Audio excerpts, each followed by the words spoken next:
We could look at sophisticated examples of Boole's sieve in operation, but we have bigger fish to catch here. So I'm going to give you a whimsical example, just to illustrate how in apparently unprofitable, sterile, dry terrain, there are possibilities for analytical investigation. So the question I'm going to give you is that of a party game of no great moment. You could imagine playing this with people in a group. The issue is embedding a cube in a sphere colored with two colors. So here's a generic sphere, two colors, let's say red and blue. And what we're going to do is we're going to take the sphere and we're going to embed a cube in it, of course, so that the vertices of the cube are on the surface of the sphere. So we're going to put a cube inside the sphere. We are going to be free to arrange the cube in any orientation we want. Here is a whimsical question. Given a two-colored sphere with some percentage of red and blue in some order on the surface, is it always possible for a given sphere to find an embedding of a cube in some orientation in such a way that all the vertices have the same color? Let me, to focus our thought, immediately make this a little more concrete. So let's begin by considering a setting where we have a sphere where half the surface is red and half the surface is blue. I'm going to put no restriction on how the colors are spread, but at the end of the day, we want the following attribute, that 50% of the area of the sphere is red and 50% is blue.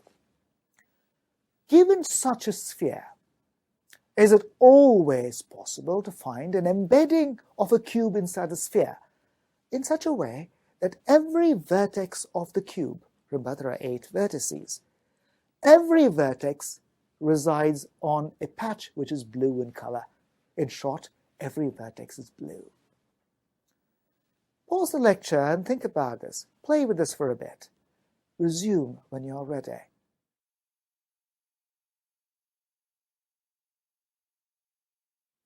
Well, have you thought about it? What did you find? Of course, there are orientations where, depending on how you color the sphere, for example, in bands of red and blue, where you could find orientations of the cube where every vertex is blue. Of course, there are such colorings, but the question is it true for every coloring of the sphere? And in this case, the answer is no. A simple example might serve to convince you that it's not always going to be possible. The simplest coloring you could imagine with this kind of attribute, where half the sphere is red and half the sphere is blue, is where there's one hemisphere which is red and one hemisphere which is blue. And I've sort of shown you such a sphere divided into two pieces, the red and the blue piece.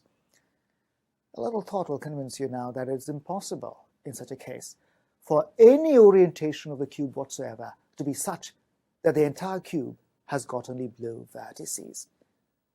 For example, simple Pythagorean considerations will tell you that if the sphere has got unit radius, then the side of the cube must be the square root of 2 over 3, approximately 0.81. And now you can convince yourself that it is not going to be possible, no matter how much you huff and puff, to embed a cube in this sphere in such a way that every vertex is in the blue hemisphere. Okay, what if I increase the amount of blue on the sphere? And so here's another test case. What if the sphere now has got 90% of its surface area covered in blue, 10% in red? I don't prescribe how the coloring should happen. Any coloring with 90% blue and 10% red. Given such an arbitrary coloring of the sphere, is it always possible to embed a cube in some orientation in such a way so that every vertex is blue? Now pause the lecture, play with it for a bit, Think about it. Resume when you're ready.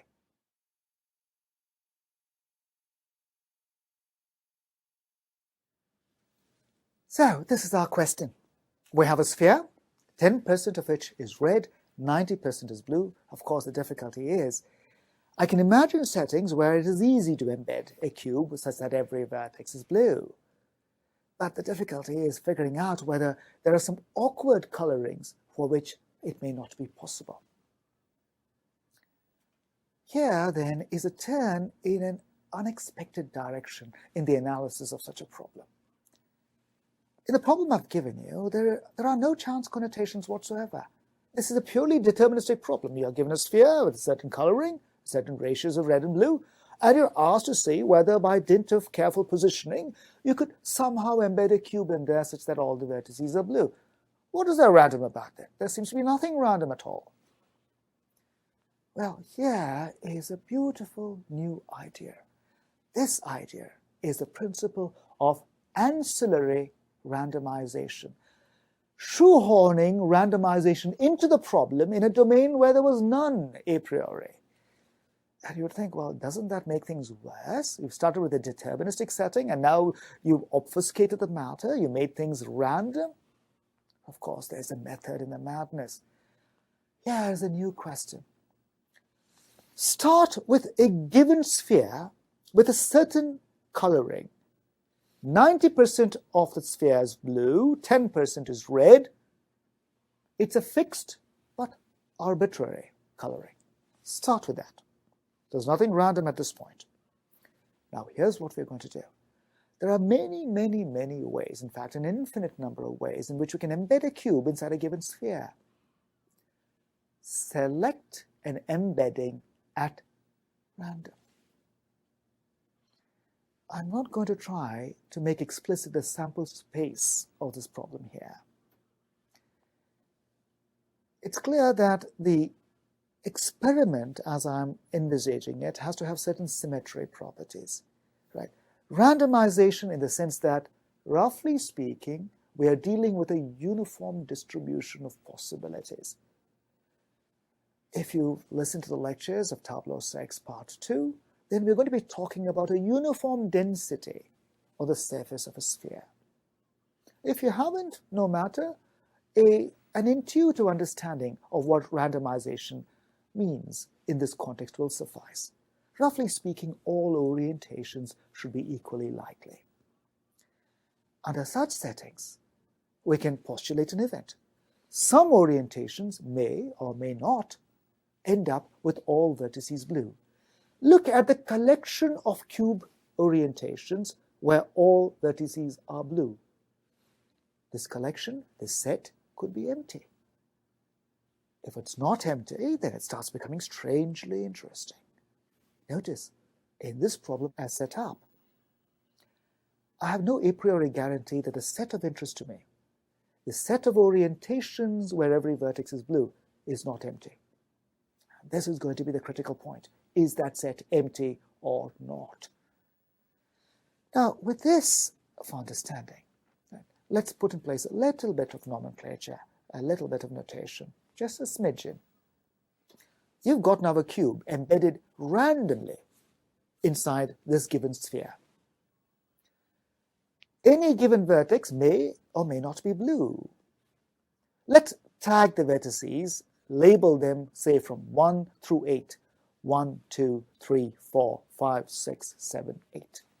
You've got 8 vertices. For each of the vertices, let's introduce an event.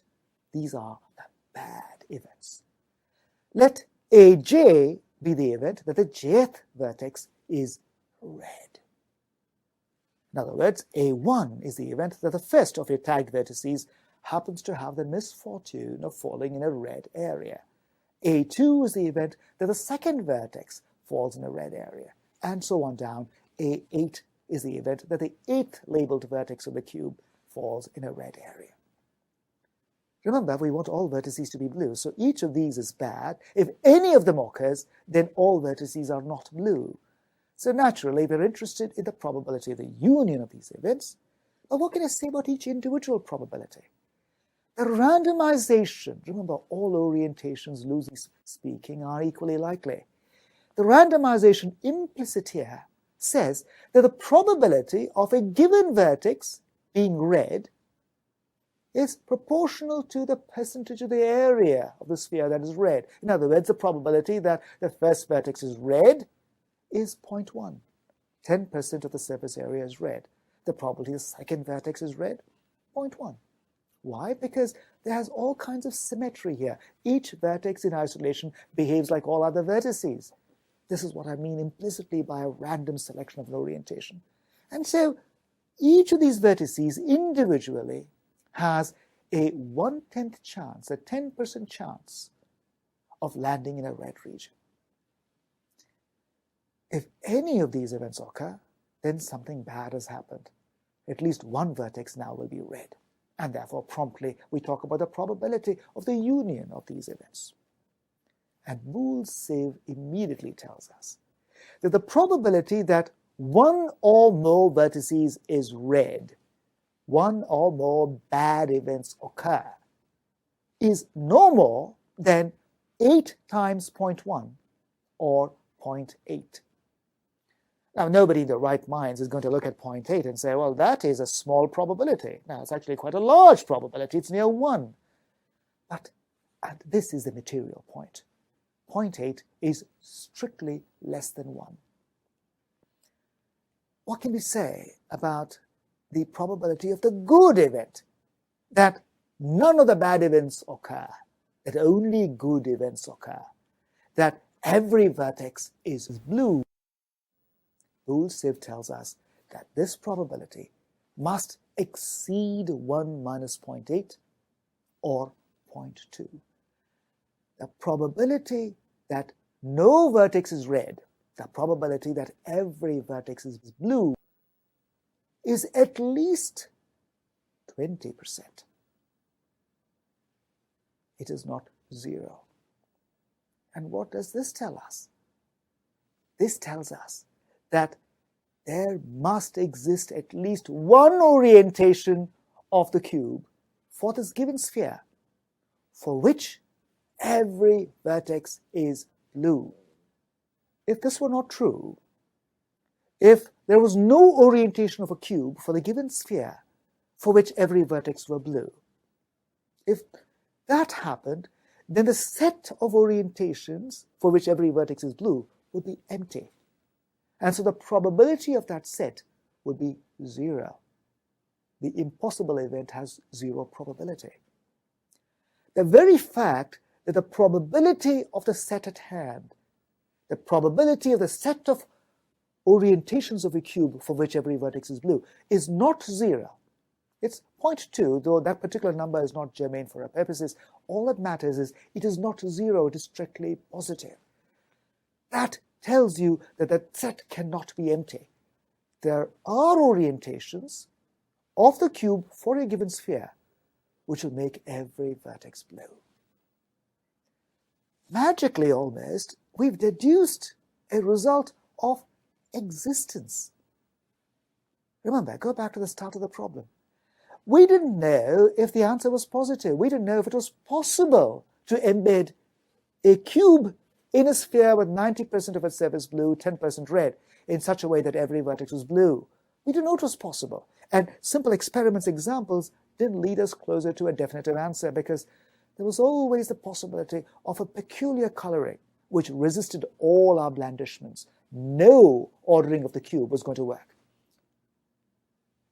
It was entirely possible that the set of orientations which worked was 0, was null. But no.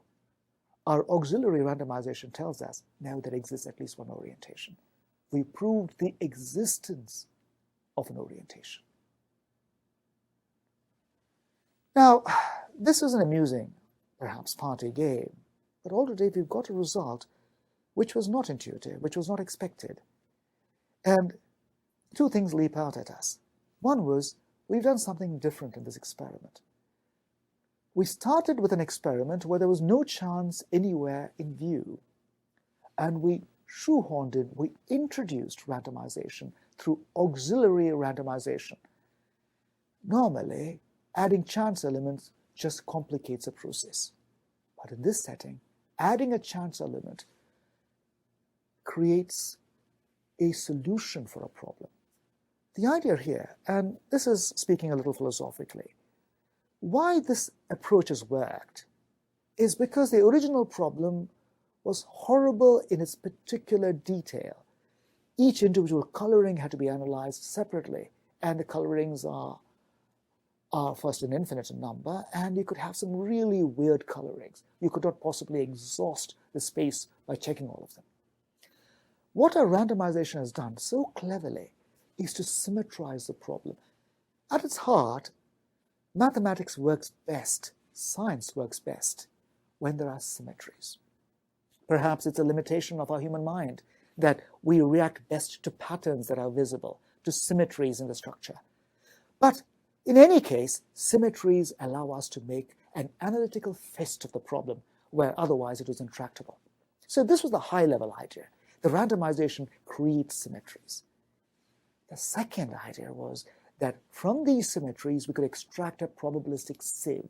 We could catch in our sieve an orientation and let all the other rabidly non-working orientations flood out through the sieve. So we have two beautiful, powerful principles which evolved. These turn out to be quite subtle and quite rich. But as I said, we have other fish to fry. Boole's sieve by itself works beautifully in some settings like this, but not even its fondest adherent would say it was precise. For problems of more delicacy, we're going to need more delicate sieves, and we will turn to this next.